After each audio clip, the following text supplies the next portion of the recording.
মানে আম্মুর শোক ভিতরে রাখবো নাকি নিজেকে নির্দোষ প্রমাণ করব। তো মানে আমার উপরে ব্লেম কেন দিচ্ছে এটা আমি আসলে বুঝতে পারছি না। আমি তো শরীর খারাপের কোনো সিমটম দেখিনি, তাহলে হাসপাতালের সিসিটিভি ফুটেজ লক্ষ্য করলেই তো হয়। আম্মুর তো বেসিক্যালি কোনো ইনকাম ছিল না।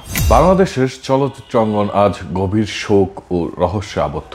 জনপ্রিয় চিত্রনায়িকা অঞ্জনার আকস্মিক মৃত্যুর ঘটনায় এফডিসি জুড়ে চাঞ্চল্যের সৃষ্টি হয়েছে। মৃত্যুর কারণ নিয়ে উঠেছে নানা ধরনের প্রশ্ন, তার পালিত ছেলের বিরুদ্ধে নানা ধরনের অভিযোগ ঘনীভূত হচ্ছে।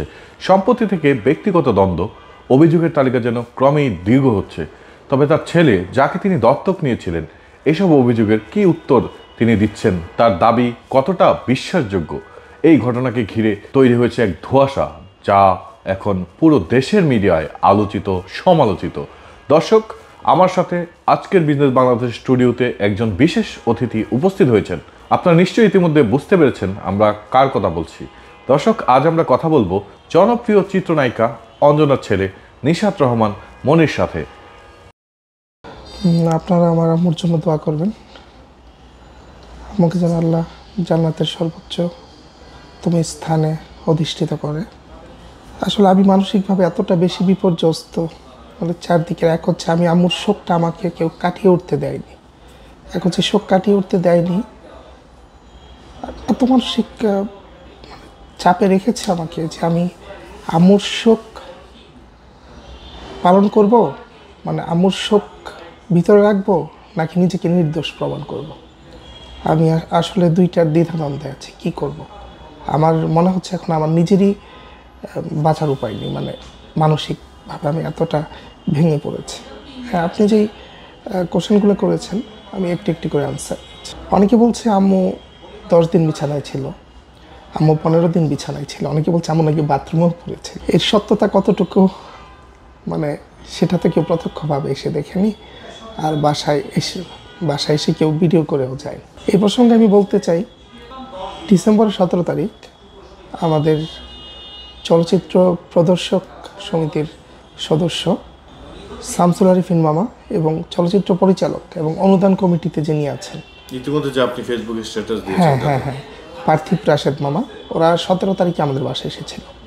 ওদের সাথে একটা ব্যবসায়িক একটা লেনদেন আছে, আর উনিও সিনেপ্লেক্স করতে চেয়েছিল। তো একটা উনি চলচ্চিত্র নির্মাণ করবে, সেই হিসেবে আম্মুর সাথে প্রায় 1 ঘন্টার উপরে ওদের মিটিং হয়। আম্মু তো একদম সুস্থ, ওদেরকে নাস্তা খাওয়ালো, সব কিছু। তো এটাতেই আপনি বুঝে নেন যে আম্মু কয়দিন বিছানায় ছিল। তারপর আমি আসি পরের প্রসঙ্গে। 18 তারিখে মিস্টার অ্যান্ড মিসেস বাংলাদেশ 2024-এর গ্রুমিংয়ে আম্মু নিকেতনের 3 নম্বর রোডের বি ব্লকে সোহেল আফসান মামার অফিসে ছিল। ওইখানে গ্রুমিংয়ে আম্মু বিকেল থেকে সন্ধ্যা পর্যন্ত ছিল, বিকেল থেকে সন্ধ্যা পর্যন্ত। তো ওইখান থেকে আসার পর আম্মু বলছে জ্বর লাগছে। এটা হচ্ছে 18 তারিখ বিকেলবেলা। তখন সন্ধ্যার পর আবার ইউসুফ খান মামা আসে, আমাদের নৃত্য পরিচালক ইউসুফ খান মামা আসে। তো আম্মু বিছানায় শুয়ে আছে। তো ইউসুফ খান মামা আসলো, তো ওনাকে আম্মু খাওয়ালো, আম্মু আবার উঠলো, কথাবার্তা বললো, উনি চলে গেল। 19 তারিখে সকালবেলা আবার জ্বর নেই। আমাদের বাসায় 19 তারিখে কিছু গেস্ট এসেছিল, লিটন ভাই, সালমান আন্টি, আরও কয়েকজন এসেছিল। আম্মু ওই দিন নিজে হাতে রান্না করেছে, 19 তারিখের কথা বলছি আমি, রান্না করেছে এবং ওদেরকে খাইয়েছে। এবং আম্মু কিন্তু ওই দিন আম্মু যেহেতু রাতে এবং খাওয়াতে খুব পছন্দ করতো, মানে 19 তারিখে আম্মু প্রায় 1 ঘন্টা লাগিয়ে ফিরনি রান্না করে। এবং আমার বাসার যে সিকিউরিটি আছে, দারোয়ান আছে, সবাইকে কিন্তু আম্মু সেদিন খাইয়েছিল 19 তারিখ। 20-21 সকাল থেকে আম্মুর একটু লুজ মোশন হওয়ার পর আম্মুকে স্যালাইন খাওয়ানো হয়। আম্মু তো কখনো ডাক্তার কাছে যেতে চাইতো না, সবচাইতে বড় অসুবিধাটা তো এখানেই হয়েছে। আর আম্মু তো আর ছোট মানুষ না যে আমি ইচ্ছা করলেই তো আম্মুকে জোর করে নিয়ে যেতে পারি না, অনেক জোর করা হয়েছে, যাবে না, ডাক্তারের কাছে যাবে না। আম্মু মনে করতো হয়তো ডাক্তারের কাছে গেলে, আম্মু এত বড় একজন সুপারস্টার ছিলেন, অনেক রকম কথা বলবে, শুধু বলতো বাসায় ডাক্তার এনে ট্রিটমেন্ট করাতে। তো 20-21 যখন আমার লুজ মোশন হয়, 22 তারিখে ওই দিন তো স্যালাইন খাওয়ানোর পরে স্বাভাবিক, অস্বাভাবিক কোনো কিছুই দেখিনি। কিন্তু 22 তারিখে আম্মু বলছিল শরীরটা অনেক উইক লাগছে। তখন আপনি তো জানেন ডায়রিয়া হলে শরীরে স্যালাইন দিতে হয় শক্তির। তো 22 তারিখে সকালবেলা আম্মুকে স্যালাইন দেওয়া হয়। সেদিন আবার আরিফিন মামা আর পার্থিব রাশেদ মামা এসে দেখে যে আম্মুকে স্যালাইন দেওয়া অবস্থায়। লিটন ভাই, সালমানটি ওরাও আসছিল, স্যালাইনও দিতে দিবে না আম্মু। সেইটাও জোর করে করানো হয়েছে যে মানে বাইরের কারোর সামনে আম্মু মানে ঘরে যেভাবে থাকতো, আম্মু তো নিজের মধ্যে অলওয়েজ নায়িকা সত্তাকে লালন করতো, তো কারোর সামনে আম্মু আসলে নর্মাল ভাবে বা ঘরোয়া পোশাকে যেতে চাইতো না। আর আম্মু কিন্তু কোনোদিন কোনো ট্রিটমেন্ট মানে ডাক্তার কাছে যাবে, নিজের কোনো ট্রিটমেন্ট করবে, সেটা কিন্তু আম্মু কখনোই করেনি।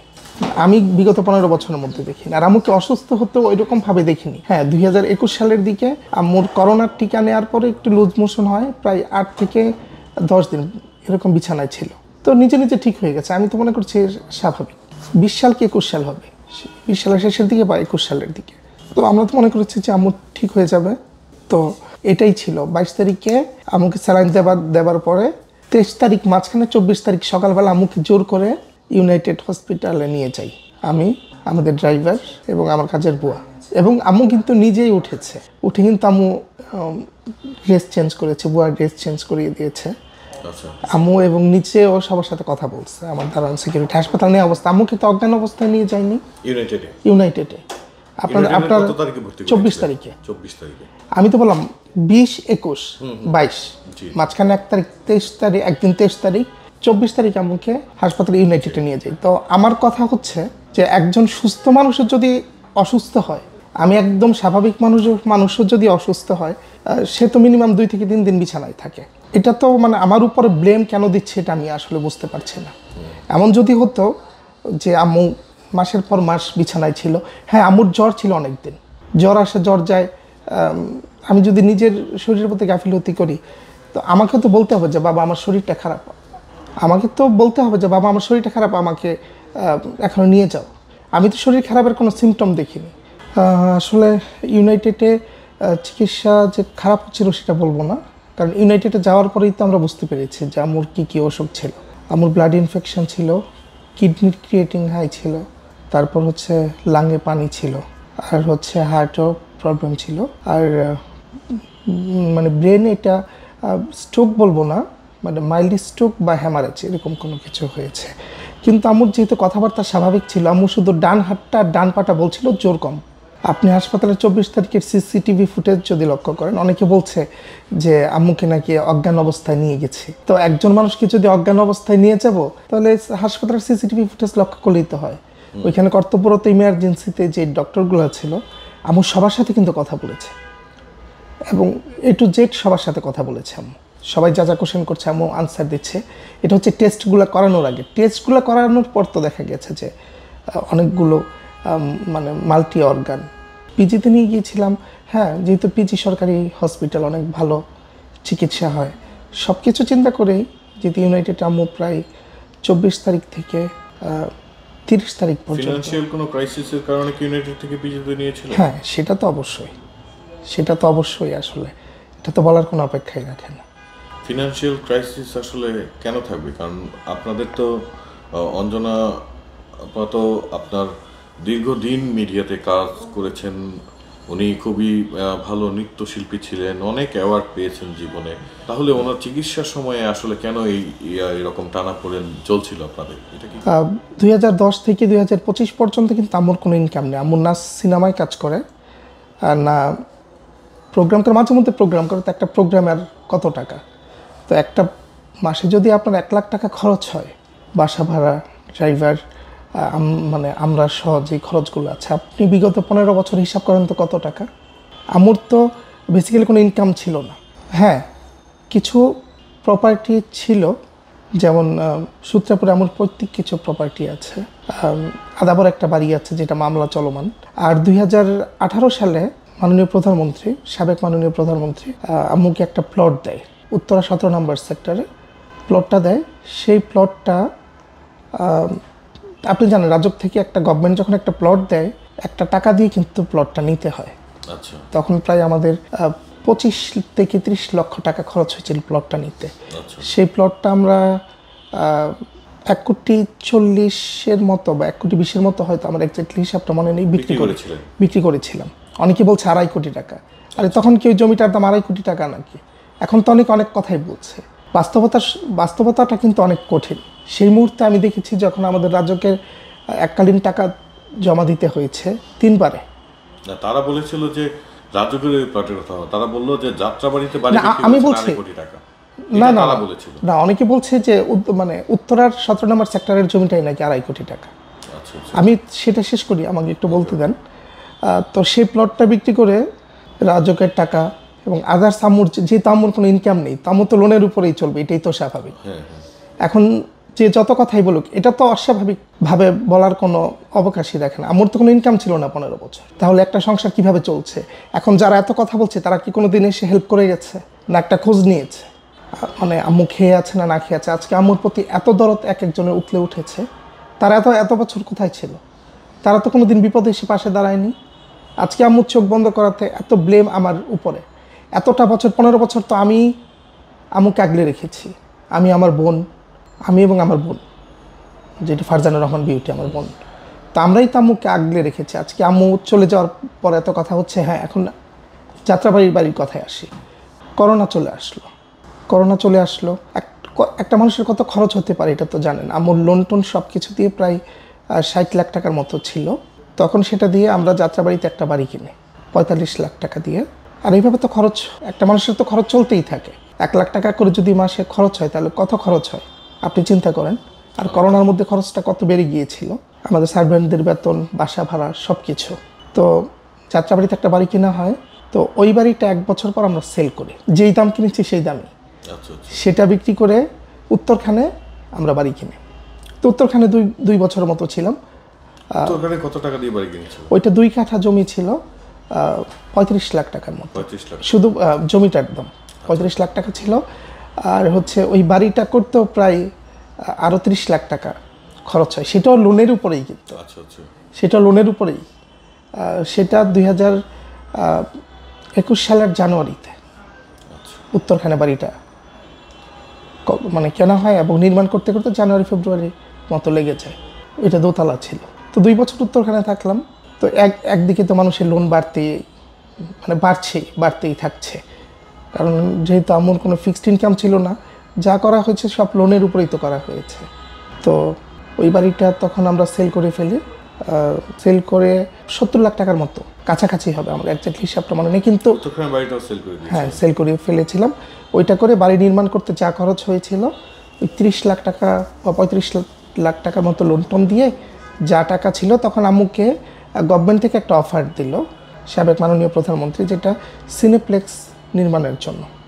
যে আপনার জমি থাকবে, আপনি একটা জমি নেবেন, ওইখানে আপনি প্রজেক্ট প্রোফাইল করবেন, মানে ব্যাংকের আনুষঙ্গিক কাজ, যেটা সোনালী ব্যাংকের মাধ্যমে বা রূপালী ব্যাংকের মাধ্যমে, ওইটা 10 কোটি টাকা ছিল। প্রপোজালটা ছিল 10 কোটি টাকার। মানে আপনি যদি প্রায় 1-1.5 কোটি টাকা বা 2 কোটি টাকা খরচ করেন নিজে থেকে, তো ওইখানে 10 কোটি টাকা খরচ করবেন। 1-2 কোটি টাকা মানে কি যেমন পারপাস? একটা যেহেতু সিনেপ্লেক্স হবে, শুধু সিনেপ্লেক্স করলে তো আপনার টাকাটা রিটার্ন আসবে না। ওইখানে মার্কেট লাগবে, ফুড কোর্ট লাগবে, হ্যাঁ স্ট্রাকচার তৈরি করা। আর হচ্ছে যে ঢাকার বাইরে সেই টাকা, উত্তরখানের বাড়ির টাকা, আমি একদম ক্লিয়ারভাবে বলছি, উত্তরখানের বাড়ির টাকা এবং লোন করে আমরা কয়েক জায়গায়, নবাবগঞ্জে, তারপর হচ্ছে কেরানীগঞ্জে জায়গা দেখেছিলাম, ভালো লাগেনি। নরসিংদীতে যেটা গনেরগাঁও, শিলমান্দি ইউনিয়নের গনেরগাঁওতে আমরা সেখানে 20% জমি নেই, সেটাও পার্টনারশিপে ওইখানকার যে মনিরুজ্জামান ভুইয়া ছিল, ওনার কাছ থেকে নেই। মনিরুজ্জামান ভুইয়া উনি আওয়ামী লীগের বড় একজন মানে ছিলেন একজন, ওনার কাছ থেকে জমিটা নেই। এবং জমিটা কিন্তু একদম গর্ত ছিল, মানে মেন রোডের পাশেই অনেক গর্ত। মানে আপনাকে সেখানে বালি ভরাট করেছে? হ্যাঁ, ওইখানে প্রায় 50 লাখ টাকার উপর শুধু বালি ভরাট করা হয়েছে। আর সেটা ভরাট করতে শুধু বালি ভরাট করতে প্রায় 50 লাখ টাকার উপরে লাগে। তারপর ওইখানে সাইড অফিস নির্মাণ, সাইড বাউন্ডারি দেওয়া যেটা, তারপর প্রজেক্ট প্রোফাইল, ইলেকট্রিক, পানি, সব কিছু মিলিয়ে প্রায় কোটি টাকার উপরে খরচ হয়ে সেখানে আরও আমরা 2 কোটি টাকার মতো লোনে পড়েছি। আমরা তো ভেবেছিলাম যে 5ই আগস্টের আগে তো সব স্বাভাবিক ছিল, আমাদের চেকটা পাওয়ার কথা ছিল আগস্টের 10 থেকে 15 তারিখের মধ্যে। তো সরকার পতনের পর দেখা গিয়েছে যে সব কিছু আমাদের, তখনই আম্মু আসলে ভেঙে পড়েছে। 5ই আগস্টের পরে যখন আম্মুর স্বপ্নের সিনেপ্লেক্সটা সব কিছু ধ্বংস হয়ে গেল, তখনই আম্মু আসলে মানসিকভাবে, একদিকে মানুষের এত চাপ, তারপর হচ্ছে টাকা পয়সা নিয়ে এত ঝামেলা, হ্যাঁ, কারণ সবার লোন তো পরিশোধ করতে হবে।